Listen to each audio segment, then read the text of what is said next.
نحمدہ ونصلی علی رسولہ الکریم، اما بعد۔ ابقری نالج چینل کے معزز سامعین و ناظرین، السلام علیکم ورحمۃ اللہ وبرکاتہ۔ امید کرتا ہوں کہ آپ جہاں پر بھی ہوں گے اللہ کے فضل و کرم سے خیریت سے ہوں گے، اور دعا گو ہوں کہ اللہ تبارک و تعالی آپ کو دینی اسلام کے ساتھ صحت و سلامتی والی، پیار و محبت والی اور پاکیزہ لائف و زندگی عطا فرما کر زندگی بھر آپ کو کسی کا محتاج نہ فرمائے، آمین۔ پیارے سامعین و ناظرین، رزق، کام، کاروبار، جاب، ملازمت، ٹیسٹ، انٹرویو، ایسے ہی ویزے کے حوالے سے اٹکے ہوئے رکے ہوئے مقاصد اور کام اور معاملات کے حوالے سے رشتوں کے حوالے سے بہت سارے دوست، احباب، مائیں، بہنیں، بیٹیاں لکھتی رہتی ہیں۔ اس کے لیے 5 وظائف ہیں، 5 کام ہیں۔ یہ پانچوں کے پانچوں بھی آپ کر سکتے ہیں، ٹھیک ہے، کیونکہ یہ سارے مسنون اور قرآنی وظائف ہیں۔ 2 بھی کر سکتے ہیں، 1 بھی کر سکتے ہیں، 3 بھی کر سکتے ہیں، سب کو اجازت ہے۔ سب سے پہلے نمبر پر جو عمل اور وظیفہ ہے ہر نماز کے ساتھ 2 نفل پڑھ کر اپنے مقصد کے لیے دعا کریں۔ اس کے بعد 1 تسبیح تیسرے کلمے کی پڑھیں، ٹھیک ہے۔ اس عمل کی برکت سے اللہ تبارک و تعالی آپ کے ہر مقصد کو حل فرمائیں گے، آپ کی ہر دلی مراد پوری ہوگی، ٹھیک ہے۔ دوسرے نمبر پر آپ نماز کے اہتمام کریں، فجر کی نماز کے بعد، یا سب سے بہتر جو ٹائم ہے مغرب کی نماز کے بعد 1 دفعہ سورہ یاسین، 1 دفعہ سورہ واقعہ، اس کے بعد پورے 313 مرتبہ سورہ اخلاص، قل هو اللہ احد پڑھیں۔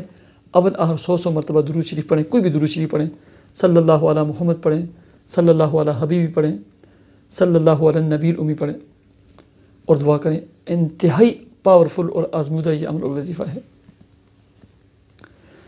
تیسرا عمل اور وظیفہ، مغرب کی نماز کے بعد 1 دفعہ سورہ یاسین، 1 دفعہ سورہ واقعہ، 2000 مرتبہ استغفر اللہ استغفار پڑھیں۔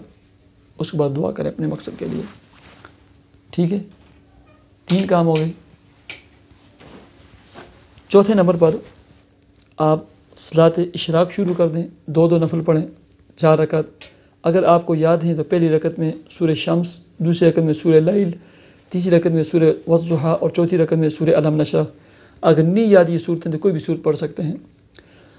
اور اشراق کے بعد 1000 مرتبہ استغفار استغفر اللہ، اور نماز چاشت کے بعد یہ بھی 4 رکعت 2 پڑھیں یا 6 پڑھیں، 313 مرتبہ سبحان اللہ و بحمدہ سبحان اللہ العظیم پڑھیں۔ الگ الگ بھی کر سکتے ہیں آپ، کوئی ایک بھی کر سکتے ہیں ان میں سے، ٹھیک ہے۔ اور اس کے بعد اپنے معاملات کے لیے دعا کریں۔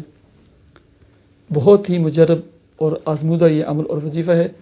جس نے بھی یہ کی ہے اللہ رب العزت نے انہیں اپنے مقاصد میں کامیابیاں عطا فرمائی ہیں، ٹھیک ہے۔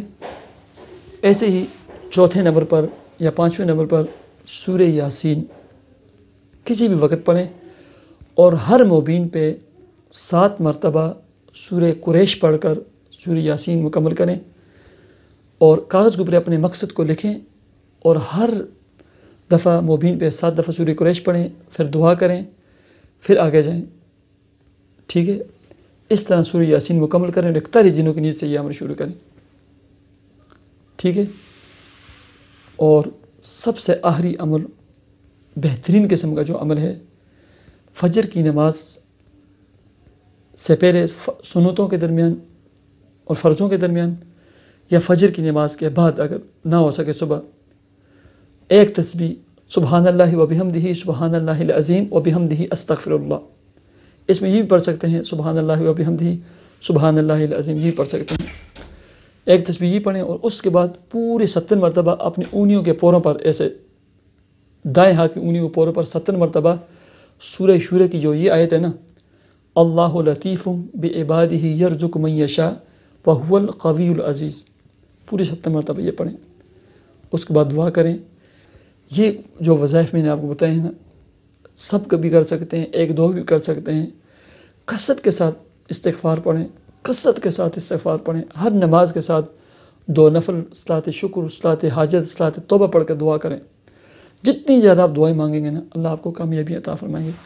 اللہ تبارک و تعالی تمام سامعین ناظرین کے رزق میں، کام، کاروبار، جاب اور ملازمت میں خوب برکتیں عطا فرمائے۔ اللہ تبارک و تعالیٰ آپ کے دل میں جو بھی نیک جائز دلی تمنا مراد ہے اللہ اس کو پورا فرمائے اور آپ کو عطا فرمائے۔ اللہ رب العزت آپ کو، آپ کی اولادوں کو اچھے خاندانوں کے، اچھے فیملیوں کے رشتے عطا فرمائے، اور جن کی شادی بیاہ نکاح ہو گئے ہیں اے اللہ انہیں نیک سارے اولاد نرینہ عطا فرمائے۔ جن کی اولادیں ہیں اللہ انہیں نیک سارے اور بنا دے، والدین کی آنکھوں کی ٹھنڈک بنا دے اور ان کا دست بازو کا سہارا بنائے۔ اللہ تبارک و تعالیٰ مجھے اور آپ کو عمل کی توفیق عطا فرمائے۔ مجھے اجازت دیجیے، اللہ حافظ۔